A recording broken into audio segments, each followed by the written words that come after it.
ನನ್ನ ಹೆಸರು ಸೌಮ್ಯ. ಆದರೆ ಊರಲ್ಲೆಲ್ಲ ಹಿಂಗೆ ಮಾತಾಡ್ತಿದ್ದಕ್ಕೆ ಬೇಜಾರಾಗಿ ತಡೆ ಸಂಬಂಧಿಕರ ಮನೆ ಇದ್ದಾರೆ, 4 ದಿವಸ ಕಾಲ ಕಳ್ಕೊಬರೋಣ ಅಂತ ಹೋದೆ. ಆದರೆ ಇವತ್ತು ಟಿ ವಿ ನೋಡಬೇಕಾದ್ರೆ ಗೊತ್ತಾಯಿತು ಈ ಥರ ಎಲ್ಲ ಮಾಡ್ತಾವ್ರೆ ಅಂತ.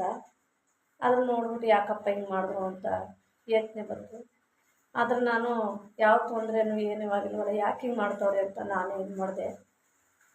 ಆದರೆ ನಾವು ಈಗ ಯಾವುದಕ್ಕೆ ಅಲ್ಲಿ ಏನೇ ಆಗಲಿ ಯಾರಿಂದ ಏನು ತೊಂದರೆ ಆಗಿಲ್ಲ. ಭವನಕ್ಕನೇ ಆಗಲಿ, ರೇವಣ್ಣ ಆಗಲಿ, ಪ್ರಜ್ವಣ್ಣ ಆಗಲಿ, ಅವರಿಂದ ನಮಗೇನು ತೊಂದರೆ ಆಗಿಲ್ಲ, ನಮ್ಮಿಂದ ಅವ್ರಿಗೇನು ತೊಂದರೆ ಆಗಿಲ್ಲ. ಬಾಬಣ್ಣ ಆಗಲಿ ಯಾರೂ ಏನೂ ತೊಂದರೆ ಮಾಡಿಲ್ಲ. ಅದು ಚೆನ್ನಾಗೇ ನೋಡ್ಕೊಂಡು ಕಳಿಸವ್ರೆ. ಆದರೆ ಈ ಮೊಬೈಲ್ ವಿಡಿಯೋಲಿ ಯಾವುದೇ ಆಗಲಿ ನಮ್ಗೆ ಅದಕ್ಕೂ ಸಂಬಂಧನೇ ಇಲ್ಲ, ನಮಗೂ ಅದಕ್ಕೂ ಸಂಬಂಧನೇ ಇಲ್ಲ. ಆದರೆ ಈ ಥರ ಯಾವುದೂ ತೊಂದರೆ ಕೊಟ್ಟಿಲ್ಲ. ಅವರು ಯಾರು ಕಿಡ್ನಾಪು ಮಾಡಿಲ್ಲ.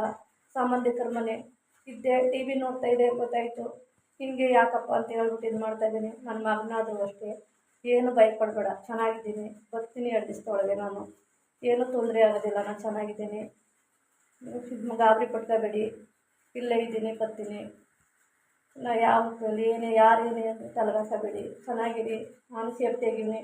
ಅವರಿಂದ ಏನು ನಮಗೆ ತೊಂದರೆ ಆಗಿಲ್ಲ, ಅವರು ಕಿಡ್ನಾಪ್ ಮಾಡಿಲ್ಲ. ಈ ಮೊಬೈಲ್ದಲ್ಲಿ ಯಾವುದು ಸಂಬಂಧನೇ ಇಲ್ಲ. ಇದು ಮಾಡ್ಕೊಂಡು 4 ದಿವಸ ಹೋಗಿದೆ, ಬರ್ತೀನಿ, ಆದರೆ ಎಲ್ಲಿ ಮಾಹಿತಿ ಕೊಡ್ತೀನಿ. ಆದರೆ ಈ ಥರ ಟಾರ್ಚರ್ ಕೊಡಬೇಡಿ, ಪೊಲೀಸ್ನವ್ರು ಕಳಿಸಿ ನಮ್ಮ ಮನೆ ಹತ್ರ ಮಕ್ಕಳು ಮರಿ ಎಲ್ಲ ಇರ್ತವೆ, ಭಯ ಪಟ್ಕೋತೇವೆ, ಏನು ಇಂಥದ್ದು ಗಾಬರಿ ಐತವೆ. ಆದರೆ ಕೊಡಬೇಡಿ. ನಾವು ಕೂಲಿ ಮಾಡ್ಕೊಂಡು ಜೀವನ ಸಾಕೋರು, ನಮ್ಮ ಹೊಟ್ಟೆ ಮೇಲೆ ಇದು ಮಾಡಬೇಡಿ. ನಾಳೆ ಸ್ವಲ್ಪ ಬಂದು ಹೋಯ್ತಾಯಿದ್ರೆ ಮಕ್ಕಳು ಏನು ಅನ್ನಿಲ್ಲ, ಅಕ್ಕಪಕ್ಕ ಏನು ಅನ್ನೋದಿಲ್ಲ. ಕೂಲಿ ಮಾಡ್ಕೊ ತಿನ್ನೋರಿಗೆ ಒಂದು ನೆಮ್ಮದಿಯಾಗಿ ಕೂಲಿ ಮಾಡ್ಕೊ ತಿನ್ನೋರು ಬಿಟ್ಬಿಡಿ. ಅಂಥ ತೊಂದರೆನೂ ಯಾರಿಂದ ಏನೂ ತೊಂದರೆ ಆಗಿಲ್ಲ. ಅಂಥ ತೊಂದರೆ ಆದಾಗ ನಾವೇ ಬಂದು ನಿಮ್ಗೆ ಹೇಳ್ತೀವಿ. ಆ ರೀತಿ ಯಾವುದೂ ತೊಂದರೆನೇ ಇಲ್ಲ. ಆ ರೀತಿ ಕೊಡಬೇಡಿ, ಹಿಂಸೆ ಕೊಡಬೇಡಿ. ಆ ಥರ ತೊಂದರೆ ಕೊಟ್ಟಾಗ ನೀವೇ ಜವಾಬ್ದಾರಿ ಆಗಬೇಕಾಯ್ತು. ನಮ್ಮ ಗಂಡನಿಗೆ ಆಗಲಿ ನಮಗೇಲಿ ಏನೋ ತೊಂದರೆ ಆದಾಗ ನೀವೇ ಹೊಣೆ. ಅದಕ್ಕೆ ಹೊಣೆ ಆಗೋದಾದ್ರೆ ಬಂದು ಮನೆ ಹತ್ರ ಏನೋ ಇದು ಮಾಡಿ. ಆ ರೀತಿ ಯಾವ ತೊಂದರೆನೂ ಇಲ್ಲ. ಏನು ನಮ್ಗೆ ತೊಂದರೆನೂ ಕೊಟ್ಟಿಲ್ಲ.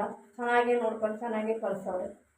ಅದು ಚೆನ್ನಾಗಿದ್ದೀವಿ, ಸೇಫ್ಟಿಯಾಗಿದ್ದೀನಿ, ಯಾರು ಕಿಡ್ನಾಪ್ ಮಾಡಿಲ್ಲ. ಬಾಬಣ್ಣಲ್ಲಿ ಯಾರು ಕಿಡ್ನಾಪ್ ಏನೂ ಮಾಡಿಲ್ಲ.